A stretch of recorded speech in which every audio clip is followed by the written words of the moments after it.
Going on in the news. Let me tell you something. I'm detecting a void. I'm detecting a void of leadership here among the progressive movement.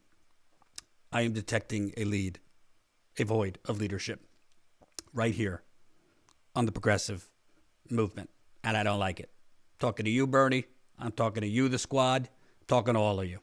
I also want to make a point, and I'll say, and yes, I am wearing my blazer jacket. You know, it's Monday, trying to look a little more professional, maybe once a week. Hope you like it. Jordan, you own 2 jackets? I think I own 4. But one of them really, really itches. Thank you for the super chat. Thomas Horder, $1.49. Appreciate it, Thomas. Trying to look a little more professional here on a Monday. Hope you like it. There's a real void, and there's a real missed opportunity going on that I'd like to discuss with you. So we'll talk about that today. Have anybody else noticed that ever since I publicly shat on the hand that feeds us, YouTube, i.e. Google, all of a sudden, our views are way down. Our live stream views are way down. Our shorter video views are way down. Isn't that interesting? Isn't it interesting that since 2018, when we started, every single time that I have dared to criticize YouTube on the Twitter or elsewhere, and we get, a lot of traction. In this case, I tweeted against YouTube's absurd decisions to take down a live stream John Farina did before Biden was inaugurated from a gun rights rally. And then they took down our actual live stream from the day of the Capitol attacks. All of a sudden, and by the way, they didn't restore that, the Capitol attack video, even though all these other outlets that bought the footage from us, their footage is up. The one that they bought from us. But the original footage was taken down. And since I talked about that, it's just, you wouldn't believe, all of a sudden, our views are in the shit tank. Just a coincidence, I'm sure. Just throwing that out there. So, smash that like button. Press that like button right under the live stream. We got 230 people watching. 120 of you have pressed the like button. We got Sam helping us out in the chat as Jen is still, unfortunately, sick. And please, if you'd be so kind, we are feeling super on this Monday. So leave a super chat if you don't mind. So, Neera Tanden. Holy cow. Get your popcorn, folks. Get your popcorn. Oh, by the way, I should say, we now have 1,786 Status Coup members. So please, if it's within your means, if it's not within your means, we totally understand. But if it's within your means, please sign up. Statuscoup.com/join. Statuscoup.com/join. I believe we're gonna have a members call this week, our second members call of the month. We're doing an extra one this month since we missed it last month. So please sign up. Obviously, if it's not within your budget, we get it. If it's not within your budget, we get it. But if you got $5 a month, this is how we grow the media revolution. Okay. I think I fixed this. Yes, I fixed it. I just got up to fix my little earpiece that's always falling out. So, Neera Tanden, last week, if you don't know, Neera Tanden, the corrupt henchman for Hillary Clinton, president of the phony Center for American Progress, Neera Tanden is up for chairwoman of the Office of Management and Budget. And she has no qualifications to be the chairwoman for the Office of Management and Budget. Essentially, Biden naming her or nominating her to be the chairperson of the Office of Management and Budget, I don't know. It's kind of like a favor, a wet kiss to the Clinton wing. Biden's already staffed his whole administration with Obama bots, people from the Obama days. And it seems to me the Neera Tanden thing was a big wet kiss to Hillary Clinton and the Clinton wing of things. But on Friday, it came out that Joe Manchin, of all people, was voting no against Neera Tanden. And we know it's a very, very, very, very tight margin in the Senate, 50-50 between Republicans and Democrats. So basically, for Tanden or other nominees, really, to make it, Biden can't afford to lose any Democrats, really, because it's not a definite that she will get any Republican votes. So Manchin voting no was a big deal, because if even one Democrat votes no, along with every Republican voting no, then she's done, which would be a huge victory for the progressive left. Because let's be clear. Yeah, her tweets are horrendous. Her tweets are objectionable. But forget the tweets. Neera Tanden symbolizes everything wrong with the United Corporations of America. If you don't know, we do live in the United Corporations of America. She is everything wrong. Putting aside the tweets, there's not a special interest in this country that she has not serviced. There's not a corporation, fossil fuel executives, even foreign countries at the Center for American Progress. Oh, they were taking money from Saudi Arabia. They were taking money from the United Arab Emirates. I mean, they took money from everywhere. And as WikiLeaks showed you in those emails that were released, she was even suggesting to John Podesta and others, hey, if we got a budget deficit, let's just steal Libya's oil. She said the quiet part. Trump said the quiet part out loud, that we go to war with all these countries to steal their oil. Ms. Tanden said it behind the scenes. So she's horrendous. But to me, this Neera Tanden's nomination, and I'm about to give you the update on all the Republicans who now have said they won't vote for her. But Neera Tanden, to me, her nomination is even further. If Biden was already slapping Bernie Sanders and the progressive left in the face with a lot of these people he was staffing his administration with, nominating Neera Tanden was beyond a slap in the face. I mean, this is a spit in the face. This is a punch in the face. Because Neera Tanden, forgetting the tweets, Neera Tanden has done everything possible to gaslight on the progressive movement. She helped plant for Hillary Clinton's campaign the Bernie Bros bullshit. Excuse my French, swear jar. She helped plant the Bernie Bros bullshit with CNN, MSNBC, The Daily Beast, all of them in 2016.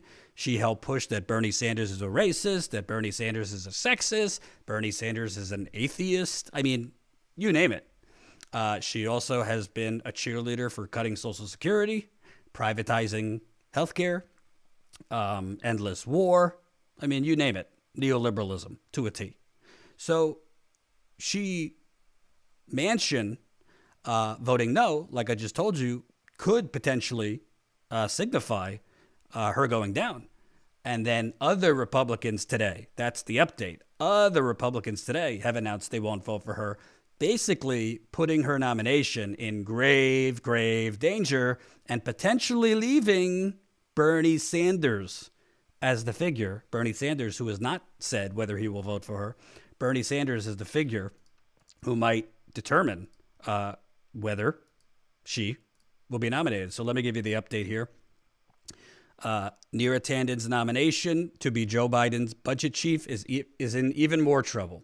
Susan Collins and Mitt Romney said on Monday they will oppose Tanden to lead the White House budget office, dealing a decisive blow to her hopes of confirmation.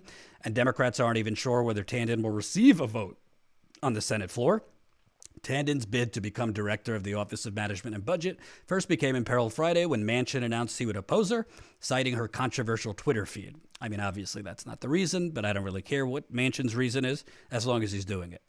Without the support for Manchin in an evenly divided Senate, Tanden needs backing from at least one Republican.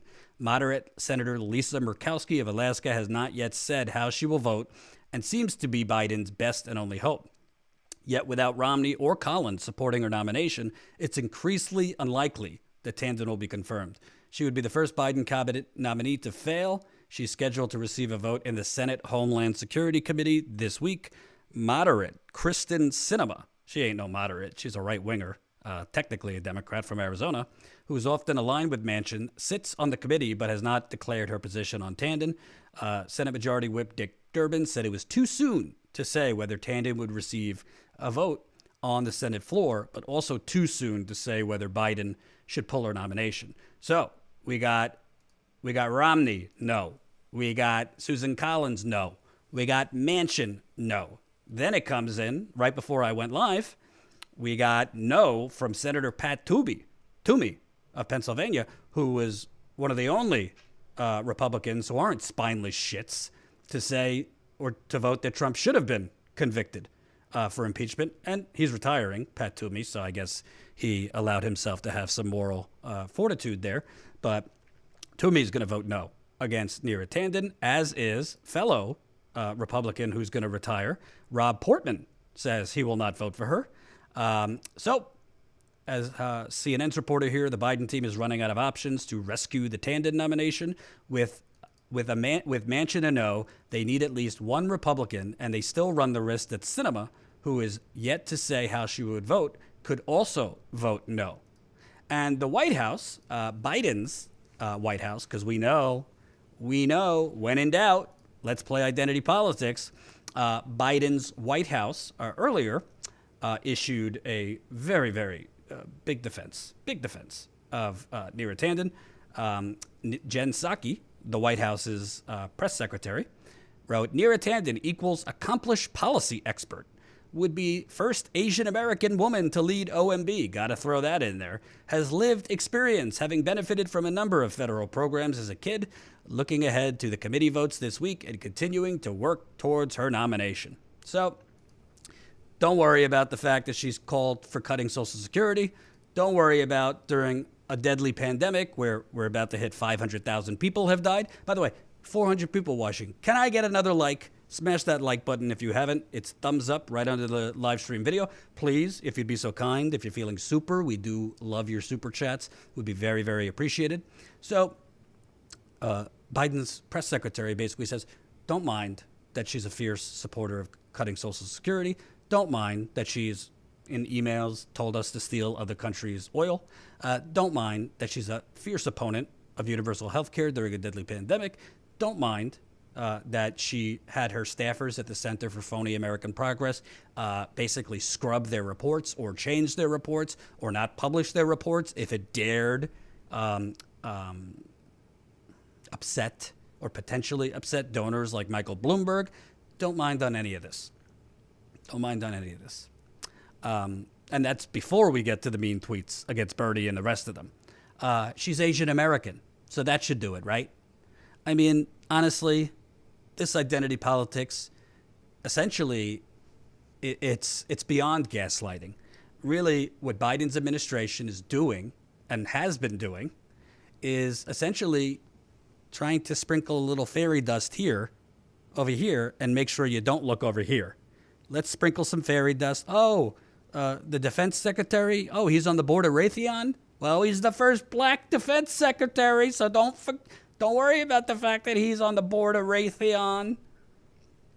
I mean, the list goes on. The Asian Americans they're putting in, black Americans they're putting in, Latino Americans they're putting in. Hey, I'm all for wider representation, diversity, gender, sexual orientation.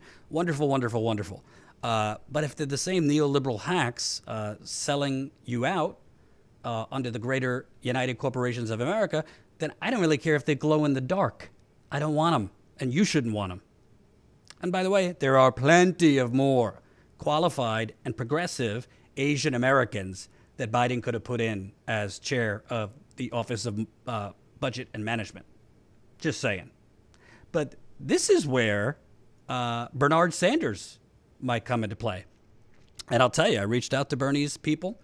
I reached out to some people I know in Bernie's world. They don't know.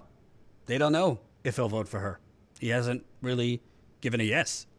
So you got, really, it might come down to Bernie. Because let's say, for argument's sake, the Lisa Murkowski of Alaska, who is one of these quote-unquote moderate, they call them, Republicans. Let's say that she says, I'll vote for Neera Tanden. Okay, well, you got one Republican. Then you need if Manchin's going to vote no, if you get Murkowski, if you get Sinema, and then you get Bernie, it's possible Kamala Harris would then put her over the top. Kamala Harris could come in and break a tie. So this is all making assumptions that you get a Republican to vote yes, that you get a Kristen Sinema. But let's say that's the case, and you need one more. Is Bernie Sanders, for once in his political life, gonna show a spine? I mean, listen, you know how I feel. I'm a Bernie guy, but a Bernie guy could criticize Bernie too. And Bernie Sanders has been, I mean, just steamrolled by Joe Biden. He's been spit in the face. He's been slapped in the face. He's been insulted by Joe Biden. I mean, let's follow the sequence of events here, shall we? Sorry to give you, your PTSD, but he dropped out early on in March 2020, gave a full-throated endorsement of Joe Biden, did that hostage live stream with Joe Biden. Remember that live stream where it looked like Bernie was a hostage victim? He went around during the deadly pandemic physically campaigning for this guy. He told his supporters, you got to vote for him, you got to vote for him. And what did he get? Got passed over for labor secretary. None of his people really have been appointed as directors or top positions. And now, as I reported, and I'm going to report further today, Biden's moving away from the one promise he made of a $15 minimum wage. So if you're Bernie Sanders, A, do you understand the political power and leverage you have? B, are you willing to exert it? Because to me, it's not just whether you will vote no or yes. Why, in the first place, weren't you publicly castigating this and saying from the beginning, I will not vote for her, and put Biden on his heels? I'm not saying don't vote for her because of her tweets. Don't vote for her because she is a servant of the United Corporations of America. I mean, if you look through the donors to the Center for American Progress, it's a murderer's row of all of the special interests oppressing you, keeping the money, stealing the money from you. So I don't understand why he didn't do that. I also don't understand why he's not publicly going on offense against Biden's absurd explanation for why, Biden went on TV. Yeah, I don't really think that the minimum wage is going to make it into the COVID relief bill. I just don't know if the Senate parliamentarian will allow it, and blah, blah, blah, blah, blah. Biden talking like he's just, the landscaper at the White House. He's got no power to do anything, right? He can't twist some arms to make sure that $15 minimum wage is in the COVID relief bill. Of course he could if he wanted to, but he doesn't want to. He doesn't want to because he ran a kabuki theater campaign. He didn't really run on any policies. Let's just call it what it is.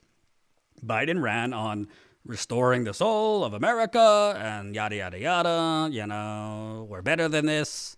Charlottesville, the thing, and come on, man. There was no signature policy. He said he's for a $15 minimum wage, but he didn't make guarantees that he would fight for it. And now he's coming up with neoliberal technocratic excuses for why a minimum wage can't happen in his COVID relief bill. Well, if you are a student of history, we know, listen, as a new president, particularly with his president, full Democratic House, full control, the House, the Senate, you got the White House. You have a very short window to get big things done. Obama squandered it.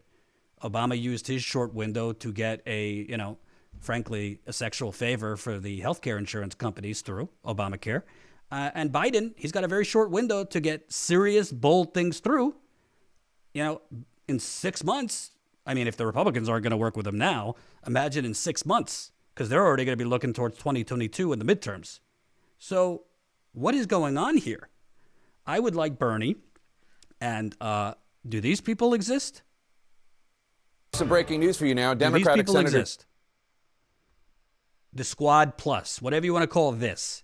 AOC, Rashida Tlaib, Ilhan Omar, Ayanna Pressley, Ro Khanna, Pramila Jayapal, Mark Pocan, Jamal Bowman, Corey Bush, Marie Newman, recently elected in Illinois, Mondaire Jones here in New York. Where are these people? Why have they not come out publicly saying no on Neera Tanden? Sure, the final votes of the Senate, but they have voices. Why are they not coming out swinging against Biden's bullshit moonwalking away from a $15 minimum wage? We have numbers here. We have voices. We have activists. They're saying nothing. I mean, listen, mad props to AOC. She's been doing more than the actual elected Texas senators and congressmen for Texas. I think she raised $5 million so far down in Texas. She went down there and she doesn't even represent Texas to help with relief with their catastrophic power outage. I mean, she deserves serious props for that. But she's had the opportunity before that, during that, to say this is not acceptable from President Biden. Why is there no organizing going on between Bernie and the Senate? If you count Jeff Merkley, who's semi with Bernie in the Senate as a progressive. These progressives in the House, like, what are we doing other than tweeting how terrible Ted Cruz is, how terrible Trump is, how terrible the Republicans are? What are we doing here? Donald, $2 in the super chat. Thank you. You said it, virtue signaling. I mean, that's a great point, Earl. Shama Sawant, who I love, she has made clear that, a lot of the fights that they have been victorious, she has been victorious in Seattle, $15 minimum wage and a few other things. They went into it not necessarily knowing if they could win, but it was about building the organizing infrastructure to go on offense. And you would expect, this is what she has told people, you would expect, you're not going to win every battle, but ultimately you need to have the organizing structure set up to win any battles. And ultimately they did win several battles, including a $15 minimum wage in Seattle. So, I will gladly have egg on my face if Bernie votes no on her.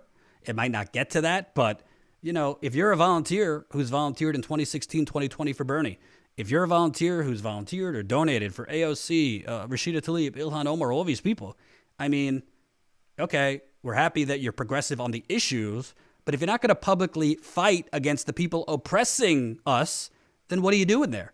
I mean, right now, it is a very, very simple fight against Biden. You said you were going to make a $15 minimum wage happen. There's no reason it can't be in the COVID relief bill. The Congressional Budget Office has already scored the amount of money or how the budget would be affected by a $15 minimum wage.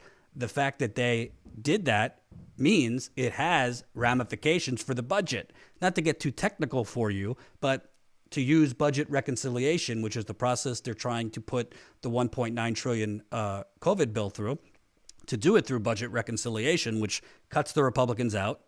And all you would need is, all the Democrats to vote for it, plus Vice President Harris.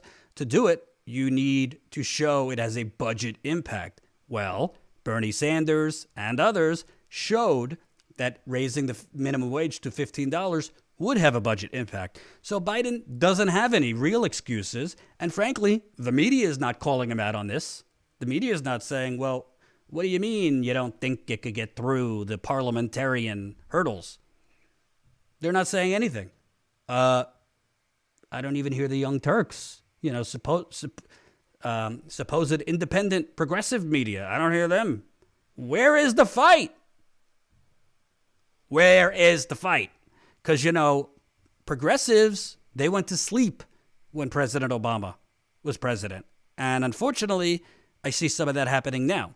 Could you say, well, Jordan, people are burnt out, Bernie 2016, Bernie 2020, the pandemic, people just need a nap. I would love a nap. Trust me, I would love to go on a Caribbean vacation for 2 months. I'm burnt the fuck out. I've been working 7 days a week. I'm working on a massive story, which I think you're going to really love. I think you're going to be proud to be a Status Coup member after this story comes out. Hint, hint, sign up, statuscoup.com/join. We're going to have our members only call this week, our members only call. this week, statuscoup.com/join. Join for $5 a month. Speaking of, can I please, 500 people watching, smash the like button. Smash that like button. You're like, your life depends on it, because it does. Smash it, even if you don't like me. Fake it, please. More likes equal more views. We want to get this out to more people. So from Neera Tanden, I also want to show, because we were just talking about where are the progressives on the minimum wage. Here's a story from Politico. Democrats are scrambling to piece together a backup plan that could save their minimum wage hike from getting tossed out of President Joe Biden's $1.9 trillion relief package and win over moderates wary of the proposal. The budget tool that Democrats are using to steer Biden's plan through Congress without GOP support, known as reconciliation, is laden with thorny restrictions waiting to ensnare the $15 minimum wage boost they've added to the next tranche of coronavirus relief. Let me explain for you folks what this bullshit propaganda Politico's writing is. First of all, the budget tool that Democrats are using to steer Biden's plan through Congress without GOP support, known as reconciliation, is laden with thorny restrictions waiting to ensnare the $15 minimum wage boost they've added to the next tranche. I don't know who the hell's writing this.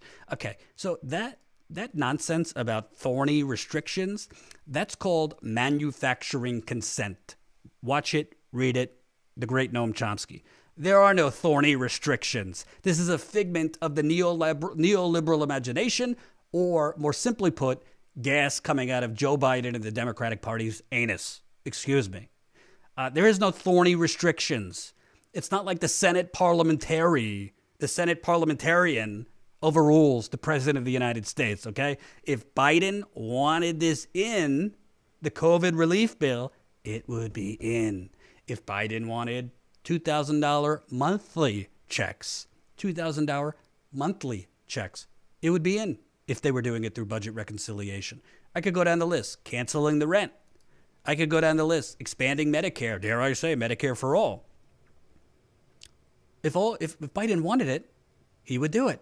You remember Lyndon B. Johnson? Didn't love him on everything. Good on domestic stuff, the Great Society, all that. Horrendous on Vietnam. Fairly corrupt too. But you want to know what? As president, he did something called greasing the skids. He rubbed elbows with senators. He muscled senators. He threatened senators. And he got them to do what he wanted. Okay? Biden could do that. Biden could do a little Governor Cuomo here. I'll destroy you. Let's not even get into Andrew Cuomo. My God. But he chooses not to. Biden could go to Joe Manchin and say, you're going to vote for this $15 minimum wage, and if you're not going to do it, I'm going to West Virginia. If you're not going to do it, I'm going on the air, I'm going in person, and I'm taking you on, and I'm going to back a primary opponent to you. Joe Biden would be running like a little girl. Okay? Same thing with Kristen Sinema or any of them. So this is preposterous, and Politico and the other media are taking the BS rationalizations and excuses that Biden and the Democrats are making that, technically the Senate rules won't allow it and blah, blah, blah, blah, blah. And they're just reprinting it. But there's no thorny rules stopping $15 minimum wage or anything else from getting in to the COVID relief bill. And I don't understand why Bernie Sanders, AOC, Rashida Tlaib, all of them, I don't understand why they're not screaming from the rooftops against this. By the way, one of Bernie's correct criticisms of President Obama was you had this organizing army that got you into the White House in 2008, and then you left your volunteers, your army, on the White House lawn. You didn't utilize it. Well, Bernie, you still have a legion of supporters. Yeah, there's people that, he's a sellout, this, that, and the other thing. But if Bernie started calling in the troops, to be clear, YouTube, since you have a hard time distinguishing between literal and figurative language, I'm not talking about violently calling in the troops. I'm talking about calling in the political troops. You know what I'm saying? Not violence, political organizing. But if Bernie would go on CNN tonight and go ham on Joe Biden for moonwalking away from his promises, for making shit up, and enlist his supporters Oh my God, can you imagine the power? Can you imagine the power of that act? Could you imagine how many calls would flood the White House? Could you imagine the media coverage that would get? Sure, they'll gaslight and say Bernie's being decisive, whatever. Who the hell cares? Can you imagine the spark of leadership, which would then inspire action? Yeah, you might not have like physical protests all over the place because you do have a raging pandemic, which, knock on wood, the cases are down right now, although we're about to hit this horrible milestone of 500,000 dead. But where is this? And it's not just that, to me, it's not just the lack of leadership. It's kind of like it's just completely head scratching. Like, it's not even like anything stopping you if you're Bernie Sanders or you're, AOC, Rashida Tlaib. And I've spoken with people, I try to be vague because I don't, I'm not going to reveal any sources, but I've spoken with people in kind of Bernie's world, and they don't understand it. They don't understand what he's waiting for. They don't understand, like, has Joe Biden not shown you who he is already? He passed you over for a cabinet position. He essentially named one of your most fierce enemies as a director, which is a slap in the face, Neera Tanden. He's now moonwalking away from a $15 minimum wage. There's a deadly pandemic, and his solution that he said during its CNN town hall is to expand COBRA, the for-profit healthcare scam. So he's telling you who he is. Listen. Let me read a little bit more of this so you kind of have an idea of what they're trying. So the White House and Hill Democrats have been waiting to see how the Senate parliamentarian, its official advisor on procedural matters, opines on the wage increase. That ruling could happen as early as Tuesday, according to a senior Senate Democratic aide. In the meantime, Democrats are already weighing several options to try to save the wage hike from fully imploding and make it more palatable for moderates in their own party, whom congressional leaders need lockstep support from in order to muscle the COVID-19 aid package through the Senate with a simple majority vote before unemployment benefits expire for millions of Americans in mid-March. Quote, there are two issues going on right now. One is the Byrd rule problems. One is whip problems, said House Budget Chair John Yarmuth, referring in the first case to the procedural hurdle that could quash the wage hike in the Senate. If Joe Manchin isn't going to vote for it because of the minimum wage, I assume we would take it out or compromise in a way that he would accept. Are you fucking kidding me? Are you kidding me? Excuse my French, please leave a super chat for the swear jar because I've been demonetized. First of all, can you imagine for a second? Can you just imagine for a second? Trump, who, by the way, the Supreme Court ruled today that his tax returns for the last 8 years have to come out. So we'll see what happens. My assumption is it might show a long history of tax evasion and potentially money laundering. So that would be fun. Can you imagine if Trump was president, or, I don't know, Paul Ryan was president, or President Tom Cotton in 2024, or name your extremist QAnon, lunatic, and they'd say, well, we really want these tax cuts, or we really want this wall, or we really want whatever insane, terrible thing, but we really, we just got to wait for the Senate parliamentarian to rule. Are you kidding me? Are you kidding me? Can you imagine if they started saying things like, well, we got to wait till the parliamentarian rules and, the Byrd rule and blah, blah, blah, blah, blah. I mean, this is beyond bullshit, beyond gaslighting, beyond bullshit, beyond nonsense. Keep those super chats coming. I'm going to read them at the end. So keep them coming. I mean, does anybody believe that these are the real reasons that they're not doing it? Here's the real reason they're not doing it. It's very clear. Here's what Joe Biden said to donors during the campaign. Corporate America has to change its ways. It's not going to require legislation, though, because I'm not proposing any. We've got to think about how we deal people back in. It's not going to require legislation. So, guys, this is the honor system. Guys and gals, donors, behave. What did Hillary Clinton tell Wall Street? Cut it out. But, I'm not going to, do something crazy like legislation to force you to behave. force you to pay people a living wage. And by the way, let's be clear, $15 minimum wage isn't even enough. That's not enough. Are you kidding?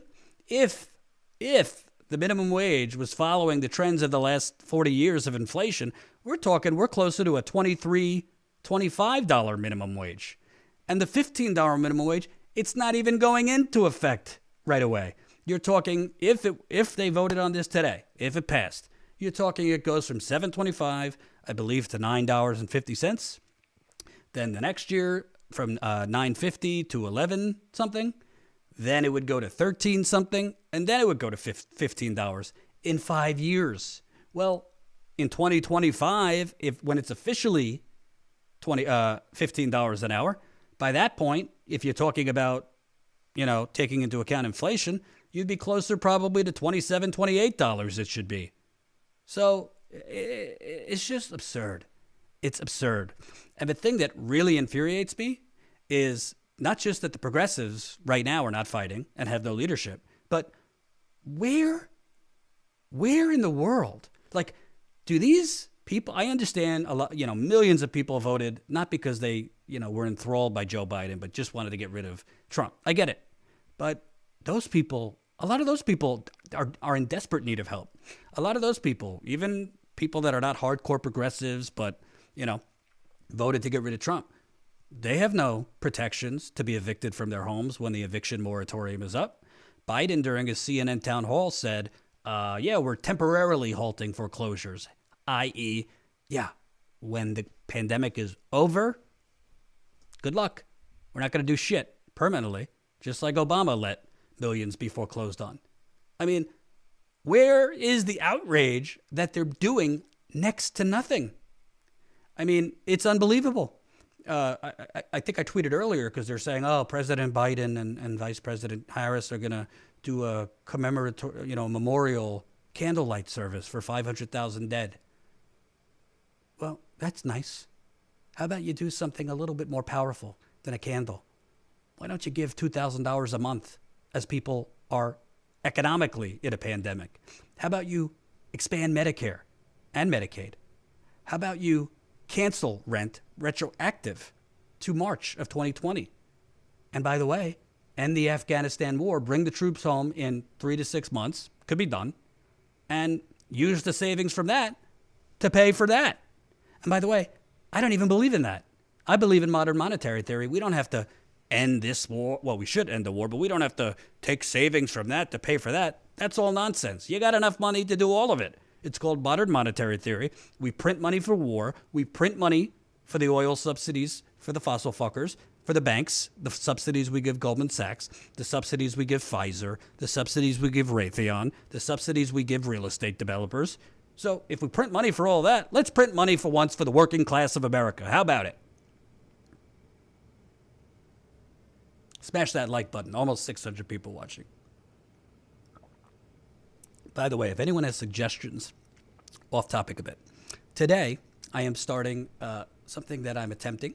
I am attempting a gluten-free experiment. I won't get into details, but as you know, I've had some gastro issues. Don't want to TMI you. With those gastro issues, I've had some fatigue, brain fog, not being well rested, digestion issues. So my wife and I were talking, and she said, maybe you're allergic to gluten. Not like celiacs, but maybe you have like a gluten sensitivity.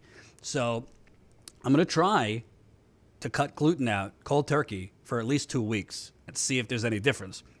So if you have any suggestions, let me know, because just Googling my area where I live to see what the options were, like sandwich shops didn't have gluten-free bread, pizza places were too far that had gluten-free. So hashtag status poo. I do like status poo. Kimchi every day. So if you have any suggestions, feel free. info@statuscoup.com. Info. Everything bagels. I believe a bagel is gluten. So info@statuscoup.com. Whole food plant-based. Listen, Rome wasn't built in a day. I'm not going full plant yet, but I want to work towards that. Corn tortillas, that's a good idea. Eat sushi. Are you getting 100% daily fiber? No. but I just started taking fiber pills, so that's helping. So bottom line, we need a progressive leader. I'm not saying put all your stock in politicians, even ones we love. You know, everyone wants Neera Tanden to get elected. Well, Neera Turner's a human. I love her, but she might let you down from time to time. But the total failure of any progressives to step up right now, it doesn't mean you can't credit AOC for the great work she's doing in Texas, or, you know, the squad here and there. Ro Khanna just proposed more enforcement, more money for the IRS, so the IRS could actually audit rich people and take their money. So I'm all for that. But I'm talking about actual, actual leadership that you could see, that you could hear, rallying cries, aggression towards this neoliberal. This is like back to the neoliberal future. We've basically just went back to 2016, only Biden's more right-wing than Obama, if that was possible. So to me, I love Bernie and what he's done for the progressive movement, but what have you done for me lately, Bernie? What has the squad done? And you all should be asking this. You all should be asking this, because we all have worked. I mean, not me personally, because I'm a journalist, but you have, to get these people elected. And what are they doing? You know, Jimmy Dore, he gets a lot of grief, and I don't always agree with, how far he takes it with frauds and sellouts and this and that, but he's not wrong. He's not wrong on his criticisms of Bernie right now, or for months and months, or the squad. He's not wrong. I mean, they are right now not doing what they should be doing. And the line from Bernie and the squad was get Trump out of there and then fight Biden on day one. Well, it's now day 22. So Trump's gone. Apparently he's speaking at the CPAC conference, so the media will have a field day for a few days about whatever lunacy he says in his speech. But he's gone, so there's no excuse. And Biden is showing you he is going to govern 75% the way towards Ronald Reagan. That's what he's showing you. So what are you going to do to respond? Bernie Sanders, AOC, Rashida Tlaib, Ilhan Omar, Ro Khanna, Pramila Jayapal, Mark Pocan, Cori Bush, Jamal Bowman, Ayanna Pressley, Ilhan Omar. And, Terry says, I don't see anyone, or Tony says, I don't see anyone pushing Biden left. I agree with that. But I don't see anyone even fighting Biden. If you can't actually get him to do the things you want, that's one thing. But you're certainly not going to get him to do any of that if you're not even trying to contest it. And, devil's advocate, you could say, Jordan, you don't know what's going on behind closed doors. Well, no, I don't. But I don't even know why they're trying to work it behind closed doors. For example, the $15 minimum wage.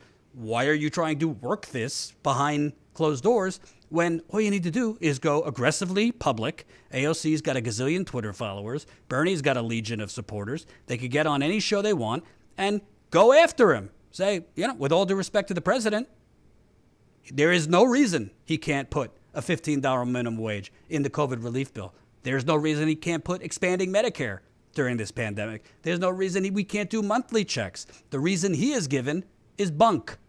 Joe Biden likes to say, come on, man. Well, come on, Joe. I digress. Moving on to a non-Biden topic. And as you know, I have stayed on this story, as Jen has. Recently, former Michigan Governor Rick Snyder was charged with two counts of misdemeanor willful neglect of duty related to the Flint water crisis. Yes, let me repeat that. The governor, who presided over the poisoning of an entire community, was charged with a misdemeanor that he would face, if convicted, up to a year in prison and $1,000? Yes, $1,000 fine. So, the residents of Flint are certainly not happy about that.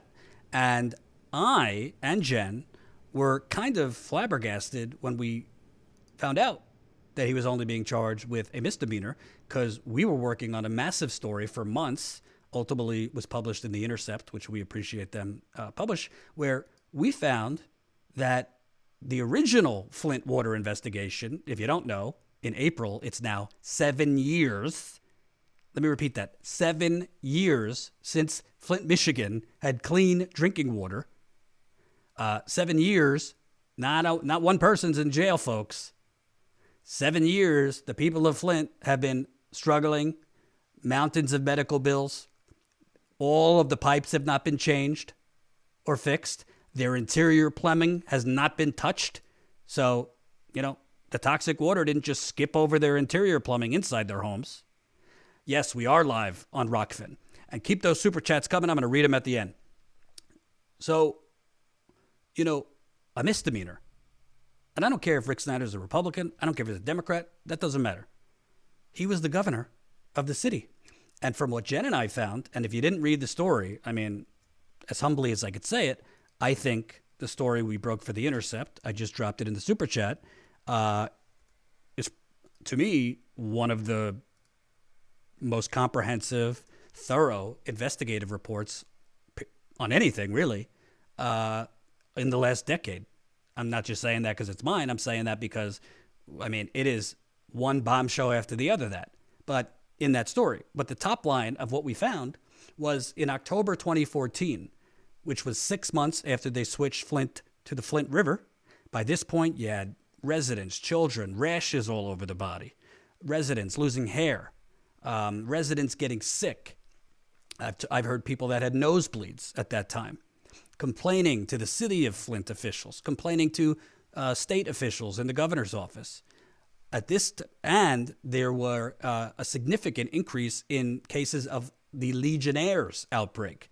Legionnaires is a deadly waterborne disease that could kill you. It travels through air, steam in the shower or particles coming from your air conditioning. It generally comes from cooling machines like an air tower, air conditioning, the shower, but it came because of the Flint water switch to the Flint River.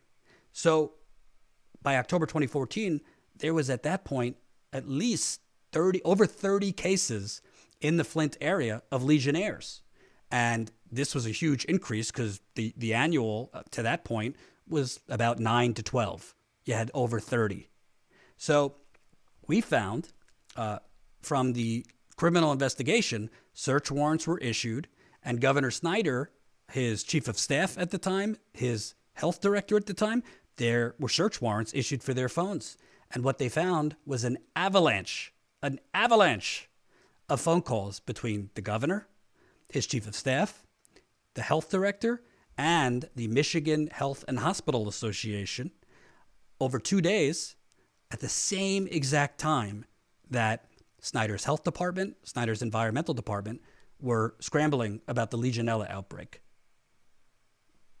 Investigators, not me, investigators concluded that those phone calls were about the Legionella outbreak, were about making sure it did not go public just 2 weeks before Snyder was up for re-election.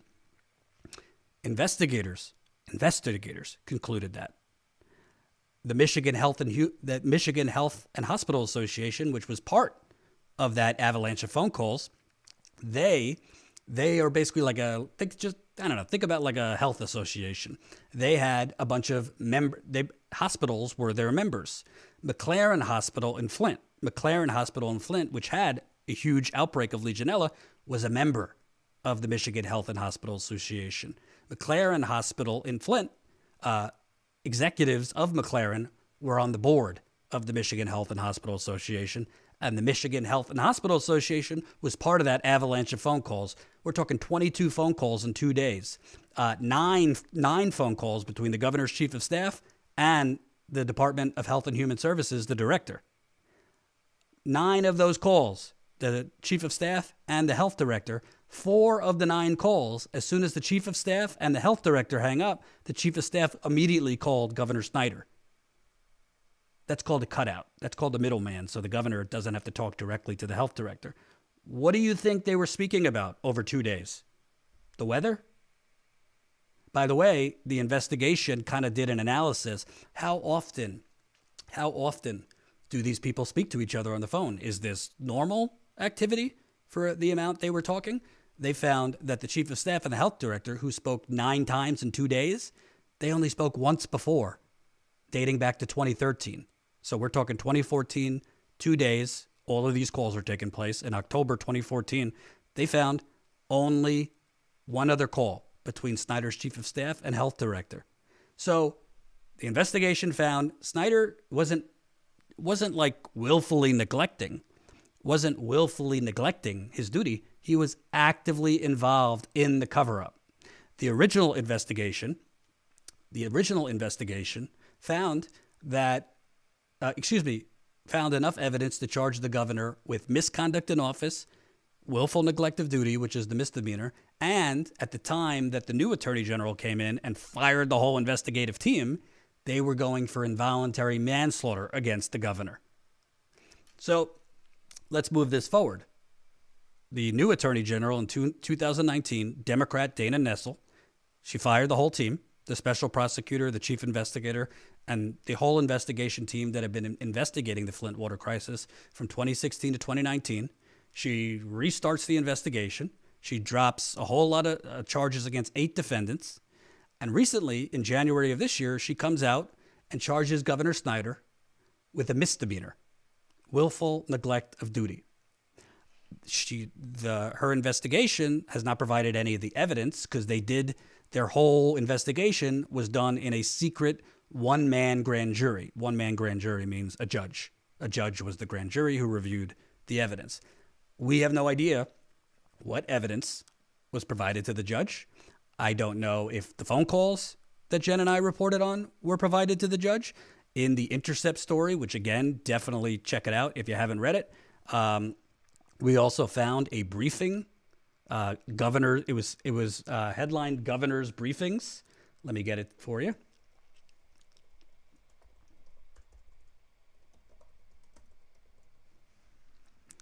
So right here, the investigation had found Governor's Briefings from October 22nd. So these were the notes from an October 22nd managers meeting. So the environmental department met, a bunch of managers in the state environmental office met, and the notes from that meeting mentioned Governor's Briefings.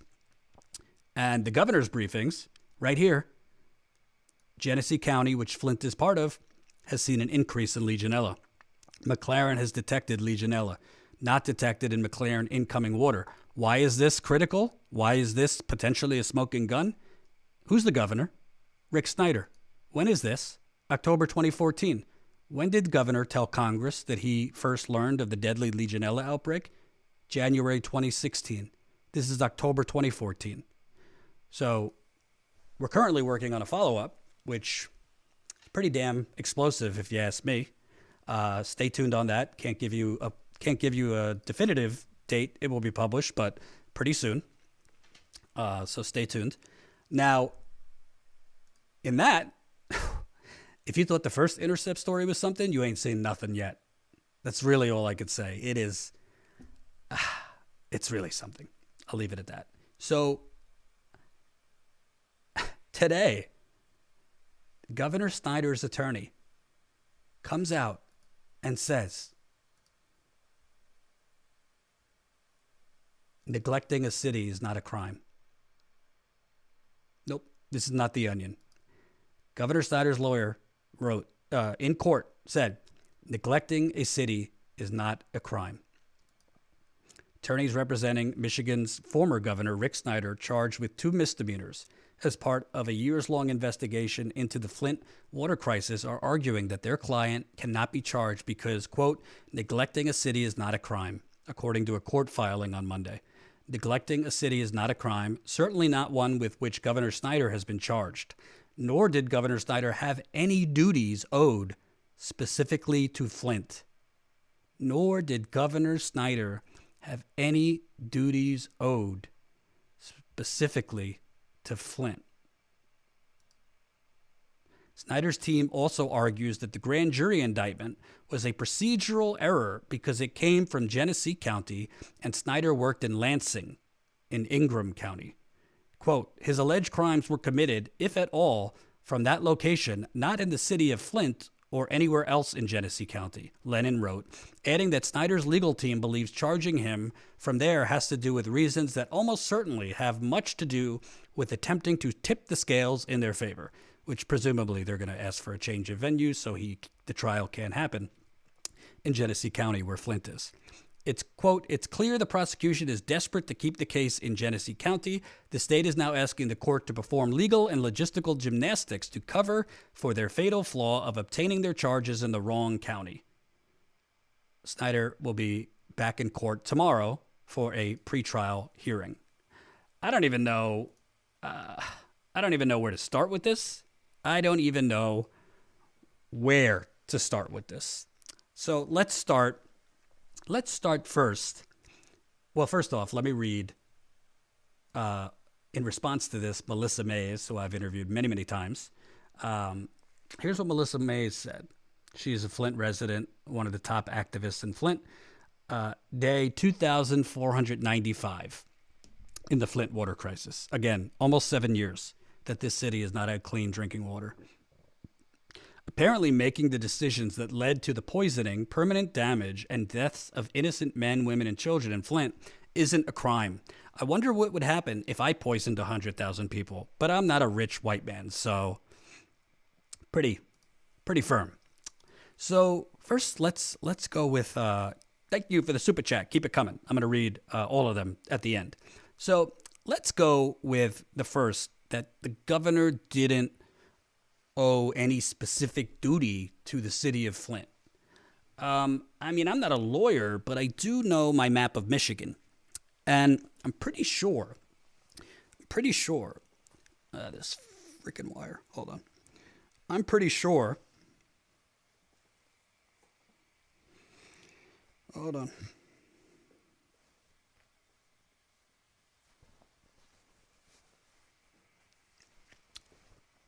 I'm pretty sure that Flint is located in Michigan.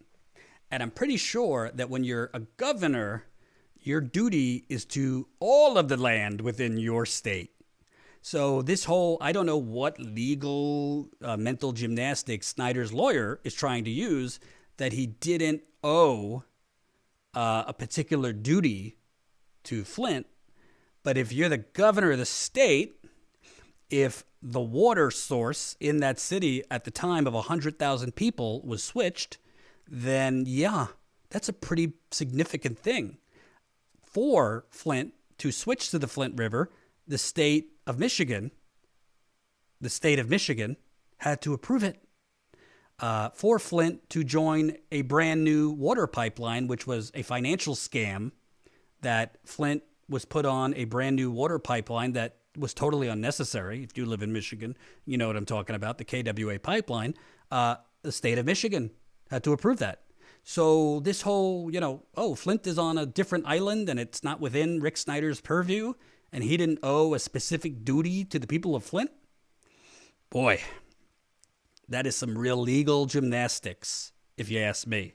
Secondly, I don't know, a multi-millionaire white dude saying, yeah, I didn't really owe any specific duty to this, this city of poor black people, poor brown people, poor white people.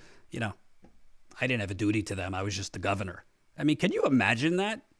Can you imagine using that as a legal defense, that I don't owe that city, I didn't owe any specific duty to Flint? Nor did Governor Snyder have any duties owed specifically to Flint. But then, neglecting a city is not a crime. Well, I will say to Mr. Brian Lennon, who's Snyder's lawyer, and my follow-up story that I'm doing with Jen, you might be in it, sir, Mr. Lennon. Let me ask you a question. So this whole neglecting a city is not a crime. First of all, my reporting shows Governor Snyder did a whole lot more than neglect Flint. Our reporting indicates he actively covered up a deadly water disease that was spreading through Flint's water, actively covered up for as long as a year and a half a year and a half. That's not neglect of duty. That is involuntary manslaughter. That is what the original investigation was going towards. So this is not neglect of duty.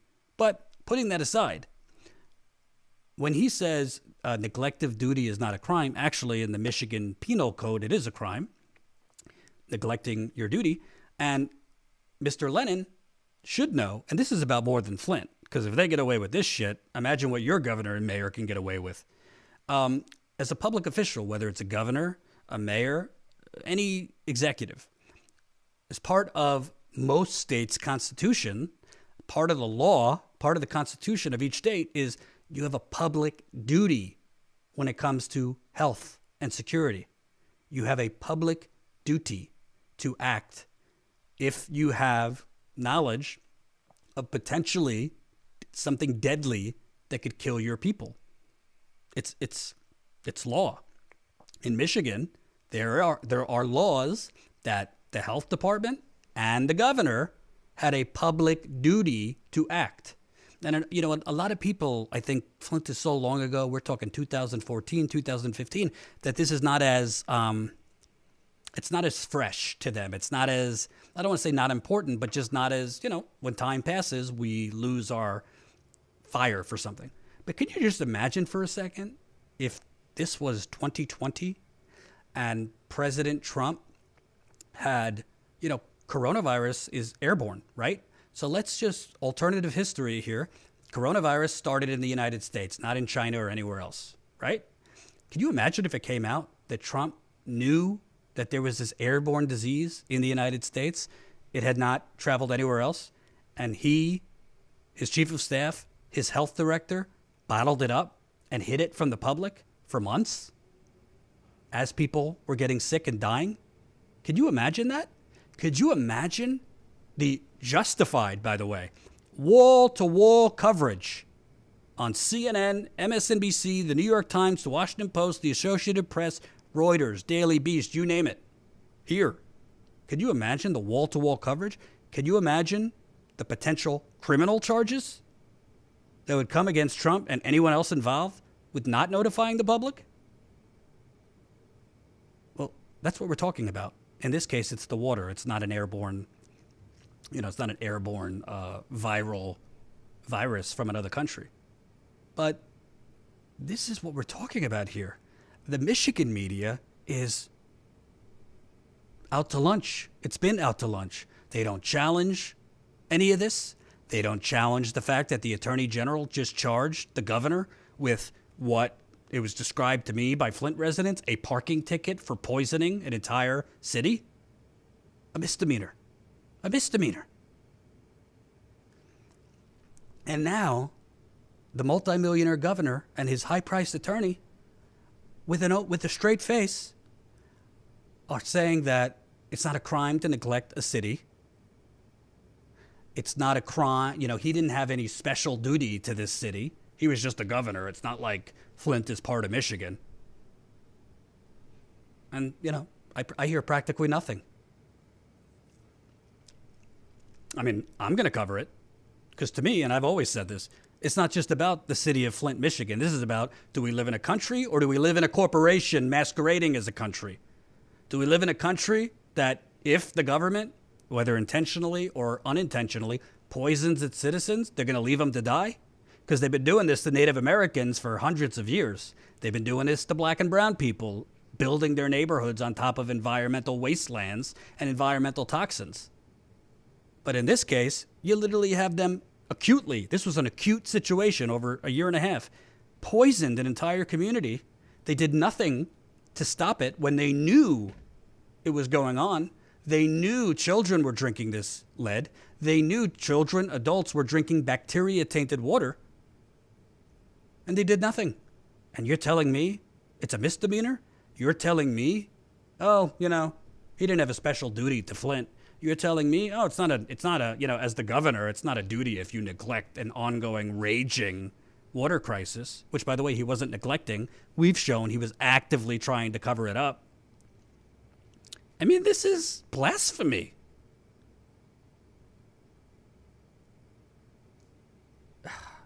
So Snyder's back in court tomorrow. We'll see what other insane mental gymnastics his lawyer uses. There is a chance. I mean, I think this would be outrageous, but there is a chance, technically, that a judge could dismiss the charges under this technicality that his lawyers say the attorney general filed them in the wrong county. I don't really know how you get away with saying, no, the alleged crimes, you filed it in the wrong county. It didn't happen in Flint. He was in the governor's mansion. Yeah. The crimes aren't specifically like you committed them in the bathroom at the governor's office. They are crimes committed against a city. That's why they were filed in Genesee County, where Flint is. But technically, we know the justice system in this country. Technically, it would not shock me if a judge dismissed the charges.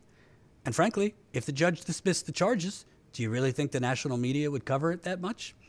Maybe a day or two and then move on?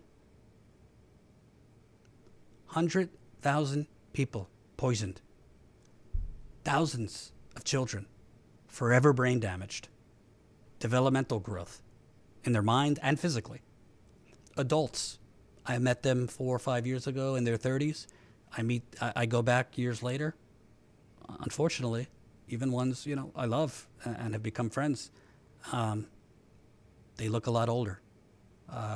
Heart problems, kidney failure, Parkinson's, epilepsy, severe bone and muscle pain, all from lead, all from other toxins, bacteria.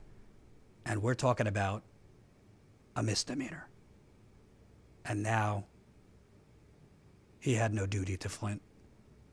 Neglecting a city, ain't no thing but a chicken wing. It's absolutely disgusting. And it's not even environmental racism. This is just racism straight up. Let's just get rid of the environmental. It's disgusting. Let me read super chats that Sam has so kindly saved for me. And keep sending them in. If I miss, I'll read new ones as I get them. Thomas Horder, $1.49. Appreciate it, Thomas. Donald Smead, $2. Thank you.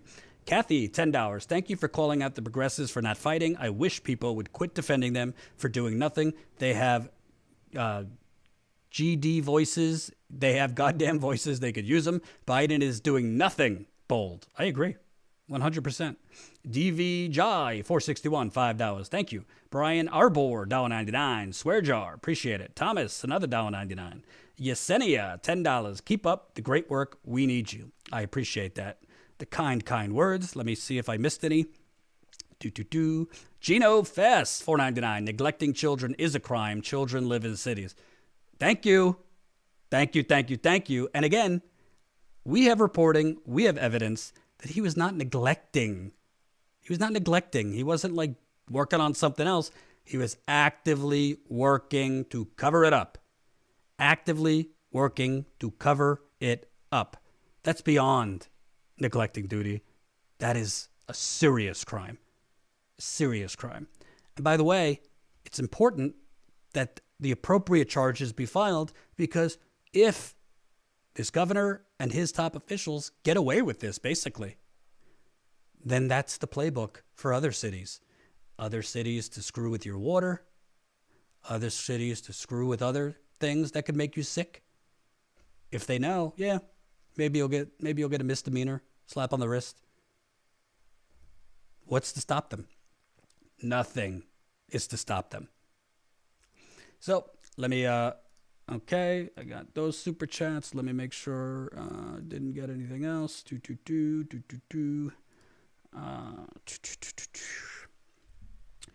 I also want to remind you, we are going to try and have another members call this week. We are now at 1,787 members. Listen, folks, I'm going to keep it real. We got to grow. We've dipped a little bit in terms of members, obviously tough times. So people have had to pause their memberships, cancel, whatever. If it's within your means, please support us. Statuscoup.com/join. Sign up for as low as $5 a month. Makes a big difference. Like I said, we're working on this investigative story. We think it's going to be out soon. We're also working on some other things. I'm working on an Amazon follow-up, which I hope will be out tomorrow, if not the next day. we obtained some emails that show Pashawn Brown, if you remember that story, the 38-year-old Amazon worker who suddenly died in January, came home one night, told her sister, I have a headache. Next morning, puts her kid in school, goes to lay down because she's still not feeling well, doesn't wake up. Family was too poor to do an autopsy, so we don't know what she died of, but we do know this 38-year-old black woman who worked for Amazon was literally in their COVID testing center testing coworkers with the nasal swabs for months. This woman, barely making minimum wage or $15 an hour, was literally made to administer COVID tests. She's not a doctor, wasn't a nurse, no medical training. Amazon had her doing this without hazard pay, by the way, and she died. I'm not saying she died of COVID because there's no way we could know. The family couldn't afford the autopsy, but I obtained emails showing she had complained to Amazon in the beginning of this pandemic about the lack of cleaning, the lack of sanitizing the warehouse during this pandemic. She also later complained that they were allowing workers sick with COVID stay there and work.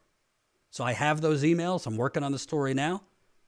Amazon still will not speak with me. They will not answer my questions on the record. All they want to do is spin, which to me says it all. To me says it all. So I will have a story on that. We're not just, pontificating from studios. We're breaking stories that no one else is touching. So please, I will beg if I have to. Sign up. statuscoup.com/join for as low as $5 a month. $5 a month, and we'll have the members call probably later in the week, depending on what night Jen is feeling up to it, because her COVID, she's usually good in the morning and then tails off. By the way, actually, here's an idea too, because we did have some folks abroad who said, I never get to make the members call because you have it at night, and when we have it at night, if they're abroad, they're sleeping. So maybe we'll try to do the members call on a weekend for once, like during the day. So more people, even our friends from Sweden and elsewhere, could join us. So let me talk to Jen about that. So the quickest way to get fired is to speak up. I know the hard way, Curious One says. Let me read some other comments, questions, concerns. Let me know if you like the blazer look. I don't want to get too professional. Pontificating from studios, TYT, cough, cough. Oh boy, did you see Cenk's tweet today? Like standing for Neera Tanden? How the mighty have fallen. How the mighty have fallen at the Young Turks. God knows, maybe he's trying to get another 20 million from somewhere.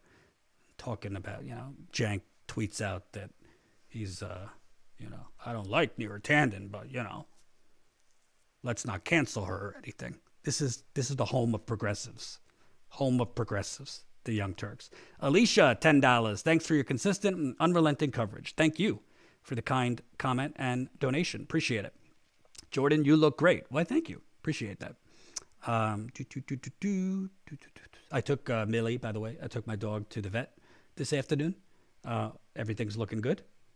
I think she's warming up to me a little bit. She's not running as quickly away from me. So that's good. Hopefully soon she'll actually want to sit with me. Because I'm the dog whisperer with every other dog, but my dog can't stand me. Probably because she's scared still. She came from Russia. Cenk is a tool. I agree. Why would you even look at Cenk's tweets? Actually, somebody sent it to me. Somebody sent me his tweet. Cenk supports smears now. Now Alexandra Rojas' defense makes more sense. Alexandra Rojas, oh yeah, she's the Justice Democrats head who was on CNN defending Neera. I mean, listen, I think the Justice Democrats run some good candidates. I'm not condemning them completely, but you're the progressive group and you're sitting here defending Neera Tanden. Get the fuck out of here. I am unsubscribed from anything TYT. I'm not telling you what to do, but make sure you're subscribed here. That's all I'll say. I pay because you're a straightforward journalist, of which we are in great need. Please support y'all and use people. I completely agree. Thanks so much for your support. My wife says Millie got her Lyme disease booster and got her nails clipped. Oh, she didn't like getting her nails clipped, let me tell you. We got some nice behind the scenes videos of Jordan and Millie on the my wife, she's going to get mad at me for saying this, but she's been complaining to me because I sing to Millie. I sing for Millie, like Millie, Millie, do, do, do, do, do, do, honey, honey, you are my candy girl. So my wife doesn't like that I don't create songs for her. So I'm in the doghouse about that. Jordan, what stories have you done that have been reported on? Oh, that's a tough question. The Flint story that we did for Vice last year got some pickup. It was picked up by most of the media outlets in Michigan, not the Detroit Free Press because they're corrupt, not the Detroit News, but local Michigan outlets like ABC, NBC, they picked it up. The Amazon story, it wasn't as much as a story because I did it in tweets, but the Amazon story I did about Bashan went everywhere. I mean, I think that had almost like 9,000 retweets. A couple outlets picked it up too, but unfortunately, and I was talking to Ty about this. I wish I had like a documentary film crew, basically shooting me, Jen, trying to get these stories picked up. If you saw the responses we get from media outlets on why they're not going to cover the bombshell investigative stories we pick up, it would blow your mind. I mean, there is no way at this point to say the media is lazy. The media is corrupt. The media in this country are corrupt. They're intentionally withholding bombshell investigation findings, like what we've found and what we've broken in Flint. They're intentionally burying it so their readers and their audience doesn't know. I mean, that's the only explanation. Thank you, Brenda Ramos, $1.99, just signed up for membership. Thanks, Jordan. Brenda, I'm so excited. Thank you, Brenda. We're now at 1,788. 1,788 members. So let's get back to 1,800, lickety-split, and then we could set our sights on 2,000, statuscoup.com/join. And by the way, it is even more important. You know, a lot of people say, Jordan, stop asking for money. First off, piss off. If you have a money tree in your backyard that you want to share so we could afford, you could help us afford to travel, to cover all these stories in the field, to do these investigative stories, to pay Jen, pay Colin, pay me, pay John, pay advertising, marketing, social media, the live view, our equipment, which is like $700 a month.